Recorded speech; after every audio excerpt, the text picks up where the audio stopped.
আসসালামু আলাইকুম রহমতুল্লাহ। একটা খামারির সব থেকে বাজে পরিস্থিতি হয় এই বৃষ্টির সময়।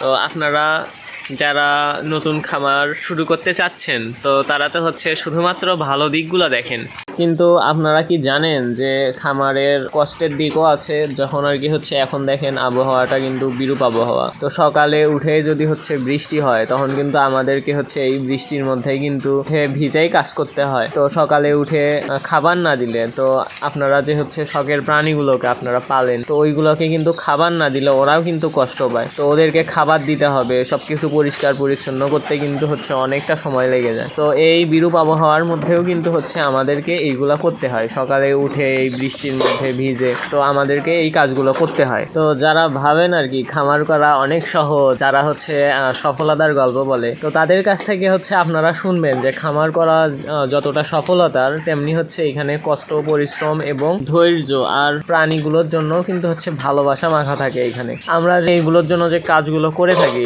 এটা কিন্তু হচ্ছে আমাদের ভালোবাসা থেকেই কিন্তু আমরা করে থাকি। তো আমাদের যদি ভালোবাসাই না থাকতো তাহলে তো কিন্তু আমরা হচ্ছে এত পরিশ্রম করতে পারতাম না। তো আজকে দেখেন আকাশটা অনেক মেঘলা, তো আকাশ ডাকতেছে, তো তার মধ্যেও আর কি হচ্ছে আমরা আর কি কাজ করতেছি। তো আমার ভয়েস শুনে আপনারা বুঝতেছেন আর কি আমার হচ্ছে ঠান্ডা লেগেছিল। তো এইখানে কিন্তু হচ্ছে কাজ করতে গেলে ঠান্ডা লাগবে, কিন্তু আপনাদেরকে কিন্তু হচ্ছে বসে থাকলে হবে না। এখানে ঠান্ডা লাগবে, আপনি অসুস্থ হয়ে যাবেন, তারপরেও আপনাকে এখানে পরিশ্রম করতে হবে। আর পরিশ্রম যদি না করেন তাহলে কিন্তু এই সেক্টরে এসে আপনারা সফলতা পাবেন না, মানে সফল হতে পারবেন না। তো আপনারা আমাদের জন্য দোয়া করবেন। এইখানে আমরা হচ্ছে চীনা হাঁস পালি। এখানে আমাদের চীনা হাঁসগুলো আপনারা দেখতে পাচ্ছেন। আমরা ঘরগুলো এখনো সঠিকভাবে ঠিকঠাক করতে পারিনি, যেহেতু বৃষ্টি হচ্ছে, বৃষ্টির মধ্যে করাও সম্ভব না। তো আমি বলতে চাচ্ছি যারা আর কি হচ্ছে এই সেক্টরে আসতে যাচ্ছেন, তারা ভেবে চিনতে আপনারা করতে পারবেন কিনা, সব বুঝে শুনে আসবেন। তো আমাদের এই খামারটা ছোট্ট একটা খামার, আমাদের জন্য দোয়া করবেন। আমরা মূলত এইখানে এখন হচ্ছে মুরগি পালতেছি। তো সামনে আর কি হচ্ছে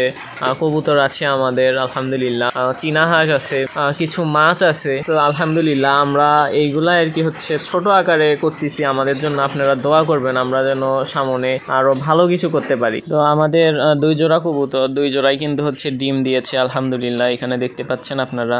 তো আমি একটু পর ঘরের গুলাও দেখাবো, যে ওইগুলো হচ্ছে কাগজি কবুতর, ঘরের গুলো এইগুলো গিরিবাজ কবুতর আর কি। আমরা যদি ভালো কিছু করতে পারি তাহলে আপনারাও ভালো কিছু পাবেন আমাদের থেকে ইনশাআল্লাহ তাআলা। আর এই বৃষ্টির সময় কিন্তু আপনাদের হচ্ছে গবাদি পশু পাখির কিন্তু হচ্ছে অনেক সমস্যাই হয়ে থাকে, আমাদেরও হয়। তো ঠান্ডার সমস্যাও হয়ে থাকে, করাইজা হয়। তো এই অবধি হচ্ছে আমাদের যেগুলো সমস্যা হয়েছিল আমাদের খামারে, আলহামদুলিল্লাহ সব বিপদ থেকে আল্লাহ তাআলা আমাদেরকে রক্ষা করেছেন আলহামদুলিল্লাহ। তো এদের যে ট্রিটমেন্টগুলা, এইগুলা যদি হচ্ছে প্রপার করা যায় তাহলে কিন্তু আপনাদের মুরগি আর আপনাদের প্রাণীগুলো সুস্থ থাকবে, আর আপনারাও কিন্তু ওইখান থেকে সফলতা পাবেন ইনশাআল্লাহ তাআলা। আর যদি হচ্ছে প্রাণীটা যদি সুস্থ না থাকে, ভালো খাবার না পায়, ওই প্রাণীটাও কিন্তু সুস্থ থাকবে না, আর আপনারাও ওই প্রাণীটা থেকে ভালো কিছু পাবেন না। তো তাই যারা নতুন খামার করতে চাচ্ছেন তারা ভেবে চিনতে এই সেক্টরে আসবেন। আগে হচ্ছে ট্রাই করবেন ছোট আকারে, যে হচ্ছে আমি পারবো কিনা। যখন ছোট আকারে ট্রাই করবেন, যদি হচ্ছে আপনারা দেখেন যে হ্যাঁ আমি পারবো এই সেক্টরে,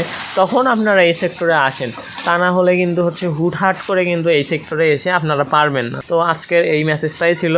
তো যারা আর কি হচ্ছে খামার করতে চাচ্ছেন তারা করেন। তো এই সেক্টরটা অনেক ভালো, কিন্তু বুঝে শুনে কোমর বেঁধে আর কি এই সেক্টরে নামতে হবে। তো আসসালামু আলাইকুম, সবাই ভালো থাকবেন, আমাদের জন্য দোয়া করবেন, 5 ওয়াক্ত নামাজ পড়বেন। আল্লাহ হাফেজ।